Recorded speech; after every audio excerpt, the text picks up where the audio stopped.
Very satisfying job.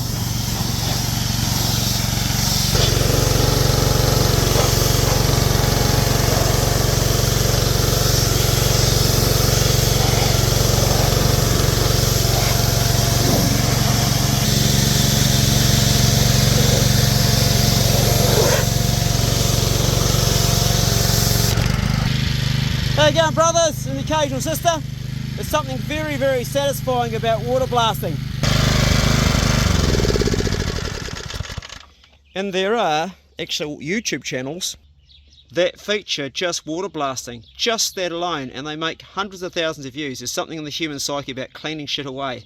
And the same applies to cleaning shit away from your brain or from your gutter. It's all the same. We like to clean our shit up. But not only do we like to clean our own shit up, but we also find it satisfying to watch other people clean their shit up. That's what I'm doing right now. Well, not for much longer. You believe it's winter, and here I am, absolutely hot in the sun, but I'll throw a shirt on. Two vehicles sorted, clean roughly enough. I don't really know why I bother cleaning the Hilux. I'm taking two young fellas out hunting in about 1 hour. We're doing an afternoon hunt. They had football this morning, and there's going to be probably mud and shit on the truck because we've had rain, but I thought, well, I'll get the water blaster out, otherwise it just builds up. So I mentioned, and I think my last throwback story, that I now have a V8 Toyota Land Cruiser. I own it after a whole lifetime of dreaming about it, and at the tender age of 60 I finally have it. And I want to talk about a little bit about the reason why a lot of people hate me, and also may hate you too. When I use the word hate, it's not really hate, because hate is too close to love, you know. Hate and love, very, very fine line. What's interesting is that I have people that follow me that don't like me, and I think that's great, because they follow me, and it doesn't matter if they rate the video up or down, makes no difference. The algorithm sees the rating and still pushes it along. And they actually watch me, and the watch time, every second they watch, is money in the bank for old Clay. And the thing is about it is they get agitated or pissed off or something about me, and I don't even know. I live inside their head rent free. I don't pay anything to be in their head. I consume their time and their energy with them getting angry or pissed off for something about me. Now there's two reasons why people will get pissed off with a YouTuber that's successful. Probably more than two. These things are bloody great, aren't they? You know, just like get underneath your truck, although you need an axle stand if you're going to lie underneath it. This here broke off my controller, so I put a paintbrush and some fiberglass in there, so I've got a wet handle, but it's so tight to move, it's just frozen up. I had to smash it to get it out. Very, very rough, but it works. Paintbrush handle, yes. I've got my one round in here. I have to lock this up and put it in here now. It's got to go into lock and key. I only take one bullet. I probably should take two. I've actually never used one yet. Well, not on a pig in the forestry. Right, let's take this off the axle thingies, whatever they're called, ramps. Let's go quietly down without any stuff ups. I better go reverse, not forwards, otherwise we'll be in trouble. Here we go. Lovely. So there's two reasons why people get pissed off. Well, actually there's a whole bunch of reasons, but there's two main reasons why they do. The main one would have to be jealousy. They see something, they want it, and of course they have no concept, and this applies to you and your own life and everything you've done and everything you've succeeded in. And I love successful people because I learn from them and they teach me a lot, and I embrace them. But not everybody does, because they play the victim. Oh, I got a rough start, and I got bad health, or this happened or that happened. They find a million excuses except never look at themselves. So they see something that they want that you've got, and it's the old green monster. We have it in New Zealand very strong. I did a video on tall poppy syndrome. It's alive and well and kicking in New Zealand. G'day nut, you'll be hunting about 45 minutes. And I think it's 0.08% of people that actually make it on YouTube. Not even 1% that actually make it financially.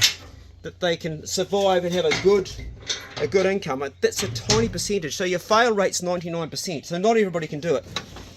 That's a pretty not a very high success rate. I think it's something like that. You can probably Google it. AI will tell you. Chat GPT will tell you in a flick of it. But it used to be that. It might have gone up actually recently because things have changed a bit in the world. But it's certainly a full-time job. I call these videos snap vlogs because I snap them off. I don't edit them. And They are made straight off the phone, straight off the Android. You can't do this on an Apple phone because an Apple phone doesn't have the pause function, or at least it didn't 2 or 3 years ago when I tried on an Apple phone. But you do on Android. You can pause, record, pause. So there's actually there's no way you have to, there's no way you can actually make a video where it's got all these sequences that looks like it's been edited. This has not been edited, this video. I've actually got a phone call coming in right now, but I won't take it. Sorry, Shannon, it's young Lucas's dad calling. I'm going to keep this quite short. So there's one of the reasons why people might hate you for succeeding and doing really well. That's one reason. The other reason is this, and this is one that over the years I've picked up a few real colourful characters I've tried to help, and they just haven't wanted to heed my advice. One was actually a woman. She was quite obese, and I said to her, well, this was back when I was using the ketogenic diet to try and put cancer in remission. I was living on 1 meal a day, and I met her down at the service station when I was filling this truck up. I was taking a bunch of boys out, and she saw me and she said, you're looking well. And I said, well, I'm not that well. I look well on the outside, I feel well, but I wasn't that well. And the truth was I was actually very sick. I was just getting over a major operation, and I didn't want to have chemo, and I didn't want to have the radiation. I didn't want either. I wanted to try this basically experiment to see if I just did 1 meal a day. I was supposed to have radiation, but I didn't opt for that. And I've tried to do this. Well, I did it for 3.5 years, where I just ate 1 meal a day. And of course, 1 meal a day, it's hard to get all your calories in, and I lost weight. I said, why don't you give that a crack? So she followed me for a while on my channel, my other channel, and did it. We corresponded, and I helped, and she came around here, and I drew up a plan for her. If I knew what I know now, I would have put her on a whole plant-based diet. It would have been much more successful, because ketogenic diets are fantastic diets for 6 months to a year. But particularly as far as insulin levels go, and that, a lot of people revert back to where they were, or in cases like me, they develop heart disease or cardiovascular disease or coronary artery disease. So it's a great diet, but it should be used a bit like chemotherapy. You do it for a short while to get well, but you need to progress to something more healthy, which would be a whole plant-based diet with minimal amount of fish and meat, or none if you really are sick. So anyway, she did it for a while, it failed, and she came around and saw me, and I gave her some time. And then about 2 years ago, she came around again. She had a bit of a jab at me, and she said, you know, it's not working. And I said, what's not working? She said, well, I'm not losing weight. And I said to her, well, I'm not surprised. I saw a can of Coke on the front seat. She goes, oh, I only occasionally have a can of Coke. I said, well, you've got to have no Coke. I said, 1 can of Coke's got a huge amount of sugar. I think it's something like 7 tablespoons of sugar. You can't have 1 can of Coke, you have no Coke. And she got pissed off with me. I could tell, but she was trying to be polite, and she was smiling, but I could see underneath it all. I won't say her name. I said, you know, such and such, you're never going to lose weight until you actually really commit to changing your diet. Choose 3 things you're going to give up to begin with. Let's say give up white bread, anything with sugar like Coke or sauce, and maybe white pasta. Just do that for now. Don't worry about all those dangerous oils that you're consuming. Just go easy on yourself, and then when you've got those 3, then work on your dangerous oils, like all oils that aren't good for you. Most oil isn't good for you, and if you've got heart disease, no oil is good for you. And I said, just try to tick those off as you move along. And we communicate a bit longer, and I started to notice on my videos, that these narky comments from another name, from another person. It was a bogus account, and I just had a gut feeling it was her. Anyway, her girlfriend ran into me in Mapua. We had a coffee together. She was lovely. We had a talk, catch up, and I said, what's going on with such and such? I haven't heard from her. She says, oh, she hates you. And I said, she hates me? That's a bit bloody rough. Yeah, she said you fat shamed her.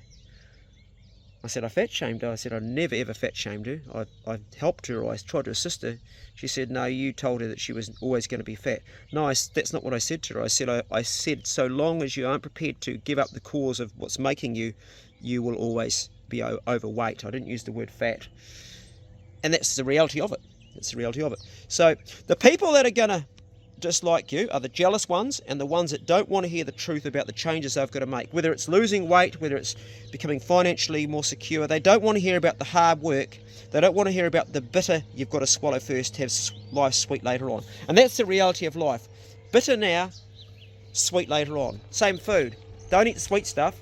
Eat all your bitter vegetables and the ones that aren't much fun, and maybe have a plum or a strawberry or cherry for your dessert, but not a lot of sweet stuff.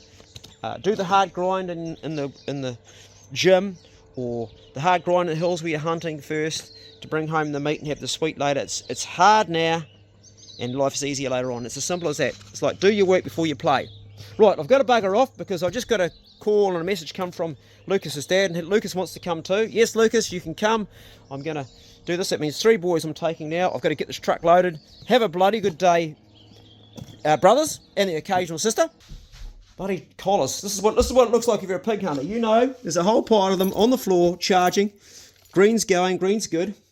And radios. And a big hearty thank you to Mr. Richard Ware, who gave me 2 of these.